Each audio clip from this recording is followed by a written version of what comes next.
வணக்கம். News today I செய்திகளுக்காக செய்தி வாசிப்பாளர் அபிதா ராஜேந்திரன்.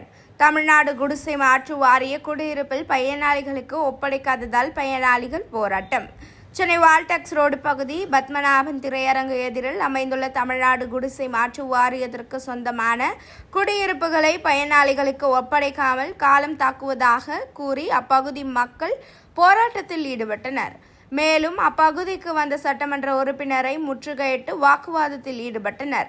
மேலும் தங்களுக்கு ஒதுக்கப்பட்ட குடியிருப்புகளை தங்களிடம் ஒப்படைக்க வேண்டும் என்றும் 7 வருடங்கள் ஆகியும் தங்களிடம் ஒப்படைக்காமல் இருப்பதற்கான காரணம் என்ன என கேள்விகளை எழுப்பினர். மேலும் இந்த குடியிருப்பு ஆனது 11 மாடிகளை கொண்டது. இதில் 38 வீடுகள் உள்ளது. 7 வருடங்களாக தங்களிடம் ஒப்படைக்காமல் இருக்கும் குடியிருப்புகளை உடனடியாக தங்களிடம் ஒப்படைக்க வேண்டும் என அப்பகுதி மக்கள் போராட்டத்தில் ஈடுபட்டனர். இதனையடுத்து அங்கு வந்த சட்டமன்ற உறுப்பினர் அவர்களை சமரசம் பேசி கூடிய விரைவில் தங்களிடம் ஒப்படைக்க ஏற்பாடு செய்யப்படும் என கூறியதை அடுத்து போராட்டம் ஈடுபட்டவர் அங்கிருந்து கலைந்து சென்றனர். அதிகபட்சம் எவ்வளோ பிரச்சனை போட்டு இதை தந்தே ஆகணும் அப்படின்றதையும் சொல்கிறேன். சரிதானா? எப்படியாவது 10 நாளைக்குள்ள நடக்கிறதுக்கு முயற்சி பண்ணுவோம். அதிகபட்சம் கூடுதலாக ஆயிடுச்சுன்னா சில காரணங்கள் எதனா நிர்வாக காரணங்கள் வேறு எதனா இருக்கான்னு எனக்கு தெரியாது. அப்படி இருந்தால் அதிகபட்சம் 30 நாள் ஆகும். கண்டிப்பா 30 நாளைக்கு மேல ஆகவே ஆகாது.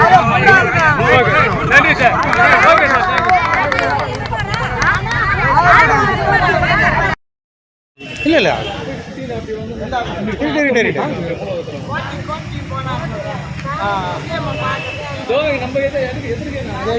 போராட்டம் பண்ணாலே அவங்க இது பண்ணுவாங்க.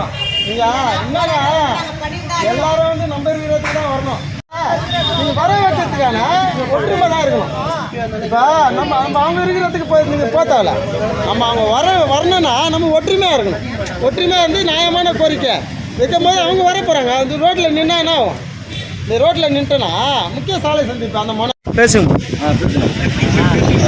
பத்மநாபா தேட்டரு எம்எஸ் நகர் பத்மநாபா தேட்டரு எதிரில் குடிசை மாற்று வாரியத்தில் நாங்கள் பிறந்து வளர்த்தோம். எங்களை வந்துட்டு 18 மாதத்தில் வீடு கட்டி கொடுக்குறேன்னு சொல்லிட்டு காலி பண்ணி விட்டாங்க வீட்டை. 18 மாதத்தில் கட்டித்தரன்ற வீடு இன்றைக்கி 6 வருஷம் 7 வருஷம் ஆகிப்போச்சு. இந்த 7 வருஷத்தில் எங்களுக்கு வீடு கொடுத்த மாதிரி இல்லை. நாங்களும் இந்த 4வது முறை மறியல் பண்ணுறோம். இந்த மறியலுக்கும் யாரும் கட்டுப்பட்டவங்களா தெரியல. எங்களுக்கு வீடு வேணும், எங்கள் வீட்டை கொடுக்கணும். அமைச்சர் வந்தார் 5ஆம் மாதம் 25ஆம் தேதி உங்களுக்கு குத்து விளக்கு ஏற்றி திறந்து வச்சிடறேன்னு சொன்னார். அந்த வேலையும் இன்னும் முடியல. 6ஆம் மாதம் 30ஆம் தேதிக்குள்ளே நீங்கள் போயிடுவோன்னு சொல்லிட்டு ஆஃபீஸில் சொன்னார். அதோட வேலையும் இன்னும் முடியல. 7ஆம் மாதம் 1ஆம் தேதி வந்துடுச்சு. டோக்கன் வந்து போன வருஷம் 7ஆம் மாதம் டோக்கன் கொடுத்தாங்க. அந்த டோக்கன் கொடுத்து இது வரைக்கும் எங்களுக்கு எந்த முடிவும் எங்கள் வீட்டுக்கு தெரியல. என்னான்னு தெரியலங்க. எங்களுக்கு வீடு கொடுக்கணும், எங்கள் வீடு எங்களுக்கு வேணும். இதுக்கு மேலே எங்களால் தாங்க முடியாது. நாங்கள் எவ்வளோ வாடகை 7 வருஷமாக மாதம் 7,000 10,000 8,000 வாடகை கொடுத்துட்டு அந்த வீட்டில் அவமானப்பட்டு தான் இருக்கிறோமே தவிர நாங்கள் நிம்மதியாக இல்லை வாடகை வீட்டில். இப்போ வீடு சாவி கொடுக்கறதுக்கு முன்னாடி ஏதாவது முன்பணம் கட்ட சொல்கிறாங்களா? ஆமாம், 60,000 கட்ட சொல்கிறாங்க. 66,000 எங்களை கட்ட சொல்கிறாங்க. என்ன அந்த 66,000 கட்டினா தான் நீங்கள் உள்ளே வரலான்னு சொல்கிறாங்க. அதுக்குள்ள முடிவு என்னான்னு தெரியல. ஆனால் எங்களால் பணமும் கட்ட முடியல. 7 வருஷம் வாடகை கொடுத்து ரொம்ப தளர்ந்து போயிருக்கிற நாங்கள் இப்போ எப்படி அந்த காசை கட்டுறதுன்னு எங்களால் தெரியல. சம்பந்தப்பட்ட அதிகாரிகளை பார்த்து சந்திச்சிங்களா? அவங்க என்ன சொல்றாங்க? சம்பந்தப்பட்ட அதிகாரியை வந்துட்டு இளம்பரிதி சாரை போயிட்டு நாங்கள் எத்தனையோ முறை பார்த்தோம். இந்த மாதம் 30ஆம் தேதி வந்துடுறோன்றாரு. திரும்ப 30ஆம் தேதி போனால் அடுத்த மாதம் 15ஆம் தேதி வந்துடுறோன்றாரு. அடுத்த மாதம் 15ஆம் தேதி போனால் 8ஆம் மாதம் 15ஆம் தேதி. இந்த மாதிரி ஒவ்வொரு டைமாக தான் சொல்கிறாரு தவிர நான் இனாகரேஷன் டேட்டு கொடுத்தா தானே உங்களுக்கு வீடு கொடுக்க முடியும், நானா வீடு கொடுக்குறதுன்னு அவர் எங்களை கேட்குறாரு கேள்வி. என்னால் வீடு கொடுக்க முடியாது. அங்கே டேட்டு கொடுத்தாங்கன்னா வீடு ரெடியாக இருக்குது உங்களுக்கு கொடுத்துருவோம். அங்கே டேட்டு வராதனால தான் இங்கே டிலே ஆகிருக்குதுன்னு அவர் சொல்கிறாரு. துறை சார்ந்த அமைச்சர் இது வரைக்கும் நீங்கள் ஏதாவது சந்திச்சிங்களா? இந்த துறை குடிசை மாற்று வாரியம் துறை சார்ந்த மாற்று வாரியத்துறை அமைச்சர் வந்தார். 5ஆம் மாதம் 25ஆம் தேதி நான் குத்து விளக்கு ஏற்றிடுவேன்னு வந்து சொல்லிட்டு போனார். ஆனால் அவர் இது வரைக்கும் அந்த 3 மாதம் ஆகிப்போச்சு. இன்னைக்கு வந்துட்டு எம்எல்ஏ வந்தார். அவரை பார்த்தோம். இன்னும் 10 நாள் டைம் கேட்டு போகிறாரு எம்எல்ஏ. 10 நாளில் முடிச்சிடுவோம், அப்படி இல்லைன்னா அதிகபட்சம் 1 மாதம்ன்றாரு. 1 மாதம்லாம் எங்களால் தாங்க முடியாதுங்க. 10 நாளில் கொடுத்துட்டா நாங்கள் சந்தோஷப்படுவோம். இப்போ 10 நாள்ல அவங்க கொடுக்கலன்னா நீங்க என்ன 10 பண்ணலாம்? என்ன நாளில் முயற்சியில் கொடுக்கலன்னா இருக்கீங்க? 12ஆம் தேதி மறுபடியும் இந்த சூழ்நிலை தான் உருவாகும். சாலிம் உள்ள போயிடுவோம், எங்க வீட்டுக்கு போயிடுவோம். டோக்கன் கொடுத்தாச்சு, எங்க வீட்டுக்கு நாங்க போயிடுவோம். 6ஆம் தேதி தேர்தல் இருக்கு. பேசுங்க. நாங்க எம்எஸ் நகர் குடியிருப்புல இருந்து பேர் பேசுறோம். சொல்லிடுங்க. காயத்ரி என் பேரு. நாங்க எம்எஸ் நகர்ல இருந்து பேசுறோம். மீனம்பாள் சிவராஜ் நகர். 2019 எங்க வீட்டுல இடிச்சாங்க சார். இடிக்கும்போது 18 மாசத்துல நாங்க கொடுத்துருவோம் அப்படின்னு சொல்லி தான் எங்களெல்லாம் வெளியில அனுப்புனாங்க. வெறும் 8000 ரூபாய் செக் மட்டும் கொடுத்து. ஆனா இன்னைக்கு 7 வருஷம் ஆயிடுச்சு. 7 வருஷம் ஆகி இன்னும் எங்களுக்கு இந்த வீட்டை கொடுக்கல. போன வருஷம் 7ஆம் மாசம் டோக்கன் கொடுக்கும்போது இன்னும் 1 மாசத்துல நாங்க கொடுத்துருவோம் அப்படின்னு சொல்லி சொன்னாங்க. ஆனா இது வரைக்கும் இந்த 7ஆம் மாசமே பிறந்துச்சு, எங்களுக்கு இந்த வீட்டை கொடுக்கல. இவங்க பேச்சை நம்பி நாங்க பசங்களெல்லாம் எங்கேயோ ஸ்கூல்லாம் இருக்கிறது மறுபடியும் நாங்க இங்க கிட்ட சேர்த்துட்டோம். எல்லாரும் டெய்லி கூலி வேலைக்கு போறவங்க சார். ஆனா யாராலையும் வாடகை கட்ட முடியல, வீட்டை காலி பண்ண சொல்றாங்க.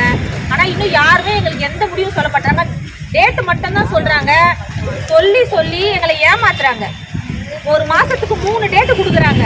ஆஃபீஸில் இருக்கிறவங்களும் சரி, யார் வந்து நாங்கள் போராட்டம் பண்ணாலும் டேட்டு மட்டும் தான் சும்மா சொல்லிட்டு எங்களை ஏமாத்திட்டு போகிறாங்க. அப்பப்போ இன்னும் 10 நாளில் கொடுத்துட்றோமா, இன்னும் 1 மாதத்துல கொடுத்துட்றோன்னு சொல்கிறாங்களே கட்டி. இது வரைக்கும் எங்களுக்கு யாரும் கொடுக்கல சார்.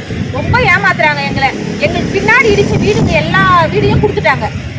எலிஃபென்ட் கேட் கொடுத்துட்டாங்க, ஆட்தொட்டியில் கொடுத்துட்டாங்க, கரப்பூரில் கொடுத்துட்டாங்க, எல்லாமே கொடுத்துட்டாங்க. இந்த மீனம்பாள் சிவராஜ் நகரை மட்டும் அப்படியே வச்சிருக்கிறாங்க. இப்போ உங்களோட கோரிக்கை பார்த்தீங்கன்னா இன்னும் 10 நாள்ல வந்து சாவி வேணும். இன்னும் 10 நாள் எங்களுக்கு வீடு கொடுக்கணும். அவர் எம்எல்ஏ சொல்லிட்டு போன பிரகாரம் எங்களுக்கு 10 நாள்ல வீடு கொடுக்கணும். இல்லைன்னா அடுத்த 12ஆம் தேதி நாங்களே சாமான் எடுத்து வந்து எங்க வீட்டுக்குள்ள போயிடுவோம். சரி பேசு. அரசாங்கத்துல இருந்து எங்களை மறுபடியும் காசு கட்ட சொல்றாங்கண்ணா. ஏற்கனவே நாங்க வாடகை கட்டி நிறைய ஒரு அட்வான்ஸ் கொடுத்து நாங்க ரொம்ப கஷ்டத்துல இருக்கிறோம் எல்லாருமே. ஆனா இப்ப எங்களை வந்து 65,000 கட்டுங்க, 1.5 லட்சம் ரூபாய் கட்டுங்கன்னு எங்களை சொல்றாங்க. இப்பெல்லாம் அது எங்களால கட்டவே முடியாது சுத்தமா. ஏற்கனவே 3 மாசம் 4 மாசம் வாடகை பாக்கியில இருக்கிறோம் நாங்கெல்லாம். ஹவுஸ் ஓனர் சாமான் எடுத்து காலி பண்ணிட்டு போங்கன்னு சொல்றாங்க. அதனால நீங்க சொல்ற காசு இப்ப யாராலுமே கட்ட முடியாது. ஏற்கனவே அரசாங்கம் எங்களுக்கு கொடுத்த 24,000 ரூபாயிலே எங்களுக்கு 8,000 தான் கொடுத்தீங்க. 16,000 எங்களுக்கு கொடுக்கல. அதை நீங்க எங்களுக்கு திருப்பி கொடுத்தீங்கன்னா நாங்க அங்க இருந்து வீடு காலி பண்ணிட்டு வர்றதுக்கு சாமான் எடுத்து வர வண்டிக்கே 2,000 3,000 கேட்கறாங்க. அது எங்களுக்கு உபயோகமா இருக்கும் சார். நீங்க இதை பாக்குறவங்க எங்களுக்கு தயவு செஞ்சு எங்களுக்கு கொஞ்சம் உதவி செய்யுங்க. எங்களுக்கு வர வேண்டிய காசு திருப்பி வாங்கி கொடுங்க. எங்களால திருப்பம் வந்து காசு யாராலையும் 1,65,000 எல்லாம் கட்டவே முடியாது. அதனால 24,000 மட்டும் எங்களுக்கு திருப்பி நீங்க கொடுங்க. ஓகே பேசுங்க. நாங்கள் வந்து ஓலை விட்டுக்காரங்க சார். நாங்கள் கல் விட்டுக்காரங்க 175 பேருக்கு 8,000 பணம் கொடுத்தாங்க. எங்களுக்கு ஓலை விட்டுக்காரங்களுக்கு எதுவுமே கொடுக்கல. நீங்கள் போங்க, 18 மாதன்றது நாங்கள் 15 மாதத்தில் நாங்கள் கட்டித்தரோன்னு சொல்லிட்டு எங்களை அனுப்பிச்சாங்க. நாங்கள் அதை நம்பி நாங்கள் போனோம். இந்த 7 வருஷம் ஆகிப்போச்சு. 7 வருஷமாக நாங்கள் பணம் கொள்ளின்னு கிடக்குறோம். எங்களை வந்து கேட்கவோ பார்க்கவோ எங்களுக்கு யாருமே இல்லை. எங்களை கேட்டு யாருமே எங்களுக்கு எதுவுமே சொல்லவும் மாட்டேன்றாங்க. எங்களை வந்து யாரும் பார்க்கவும் மாட்டேன்றாங்க.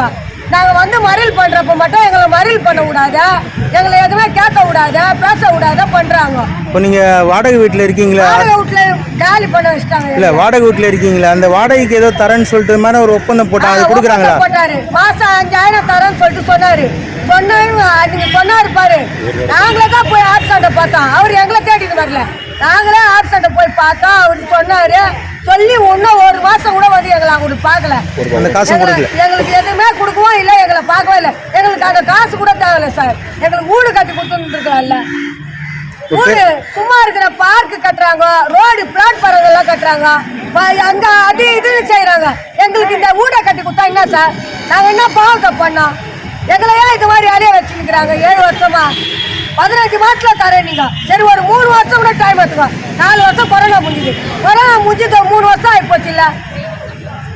இது முடிஞ்சா இன்னும் எங்களுக்கு கொடுக்காத வச்சிருந்தா எப்படிதான் சார்? நாங்க எங்க வீட்டுல நாங்க 5 பேரை இழந்துட்டோம்.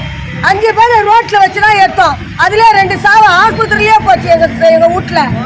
இந்த மாதிரிலாம் நாங்க பணம் கொஞ்சம் பணம் தீரவிட்டா எங்களுக்கு இன்னுமா கொடுக்காத வச்சுருக்கிறாங்க. இன்னைக்கு நாங்க போய் வீட்டுல நான் இங்க இருக்கிறப்ப எவ்வளவு எப்படி இருந்தேன் நானு. இன்னைக்கு நான் போய் ககுஸ்காய் வரேன் சார். நானு எங்க தலையெழுத்தா இங்க இருக்கிறப்ப தண்ணி ஊத்துறோமோ என்ன பண்றோமோ ஏதோ ஒண்ணு பண்ணி நாங்க உக்காந்துருந்தோம். இன்னைக்கு போய் ககுஸ்காய் உக்காந்துக்கிறேன் சார். நான் பூக்கடை பஸ் ஸ்டாண்ட்ல. பேர் சொல்லிடுங்கம்மா. முத்தழகி.